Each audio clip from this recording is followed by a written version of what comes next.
वह हड्डी जुड़ने में थोड़ा सा समय लेती है। सो टूटी हुई हड्डी को ठीक करने के लिए सबसे पहले जरूरी है कि उसका, जिन लोगों की हड्डी एज रिलेटेड ऑस्टियोपोरोटिक बोन होती है,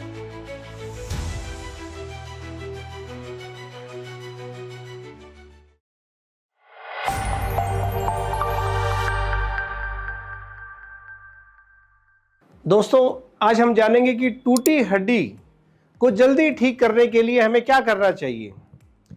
हड्डी का टूटना यानी फ्रैक्चर, यह तो सभी लोग जानते होंगे कि हड्डी टूट गई, उसको बहुत ही सरल भाषा में अब लोग फ्रैक्चर बोलते हैं। सो टूटी हुई हड्डी को ठीक करने के लिए सबसे पहले जरूरी है कि उसका सही सलाह, और सही सलाह का मतलब है कि कोई भी हड्डी जो टूट गई है उसको, उसके जुड़ने का सबसे मुख्य तरीका है कि वह स्टेबल होनी चाहिए, चाहे वह प्लास्टर में स्टेबल है या वो सर्जरी में स्टेबल है। जो हड्डी, टूटी हुई हड्डी आपस में एक दूसरे से के आसपास है और वह स्टेबल तरीके से रखी हुई है, चाहे वो प्लास्टर है या सर्जरी है, रॉड है, प्लेट है, किसी भी कारण से स्टेबल फिक्सेशन का मतलब है कि हड्डी जुड़ने की तरफ जा रही है। अगर हमारी टूटी हड्डी पे मूवमेंट हो रही है तो दोस्तों वह कभी नहीं जुड़ेगी, चाहे वह उसकी सर्जरी हो गई है या वो प्लास्टर में है या हमने कोई पट्टी लगा रखी है। सो सबसे पहली बात जरूरी हो गई फिक्सेशन, कि हमें हड्डी को स्टेबल रखना है कि उस पर मूवमेंट ना होने दें। इसके अलावा दूसरा है न्यूट्रिशन। उसका मतलब है कि हमें डेली कैल्शियम लेना चाहिए, कैल्शियम रिच डाइट लेनी चाहिए। अगर आप एग खाते हैं तो एग लेना चाहिए, पनीर, दूध, जो भी ये सारे व्हाइट पदार्थ हैं, इनमें कैल्शियम की बहुत अच्छी मात्रा रहती है। इनका सेवन करने से हड्डी की जुड़ने की क्षमता काफी मैनी फोल्ड्स बढ़ जाती हैं। कुछ चीजें हैं जैसे सीसस, जिसको हिंदी में हड़जोड़ बोलते हैं।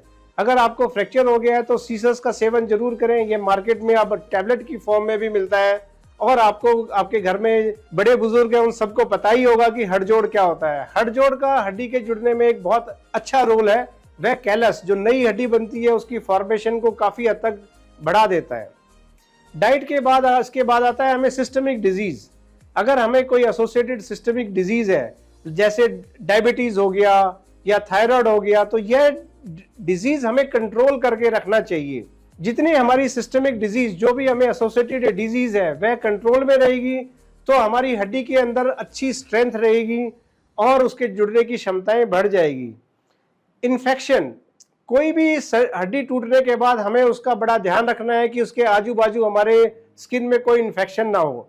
अगर हमारी हड्डी के आसपास अगर कुछ इन्फेक्शन हो गया है तो वह इन्फेक्शन हमारी हड्डी को कभी नहीं जुड़ने देगा। अगर आपको ऐसा कुछ डाउट लगता है कि आपको टूटी हड्डी के पास कुछ इन्फेक्शन है तो इसमें देरी ना करें, तुरंत जाके डॉक्टर से सलाह लें।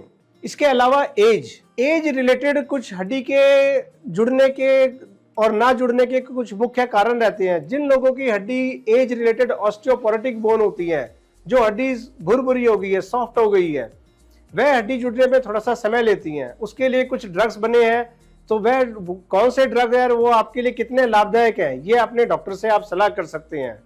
और कुछ हमारी पर्सनल हैबिट्स, जैसे हमारी स्मोकिंग हो गया, अल्कोहल हो गया, फ्रैक्चर वाले पेशेंट्स को इन सब चीजों से थोड़ा दूर रहना चाहिए। स्मोकिंग और अल्कोहल का बहुत बड़ा रोल है हड्डी को ना जुड़ने देने के लिए। तो दोस्तों कुल मिला के सबसे, अगर हम समझे कि हमें फ्रैक्चर हो गया है और हड्डी जुड़ने के लिए हमें क्या करना चाहिए, अच्छी हमें डाइट लेनी चाहिए, पर्सनल हैबिट हमें बिल्कुल अपनी ठीक रखनी चाहिए, हड्डी चाहे प्लास्टर से या सर्जरी से बिल्कुल स्टेबल रहनी चाहिए, उसमें कोई मूवमेंट ना हो और हमारी हड्डी के आजू बाजू कोई इन्फेक्शन ना हो। अगर आपको भी लग रहा है कि आपकी हड्डी जुड़ने में थोड़ा समय ले रही है और इसके बारे में आप थोड़ा इससे ज्यादा जानना चाहते हैं, तो आप अपनी टूटी हुई हड्डी का एक्सरे हमें नीचे दिए गए नंबर पर व्हाट्सएप कर सकते हैं। वह देखकर हम आपको बताएंगे कि आपके हड्डी के ना जुड़ने का क्या कारण है। Thank you.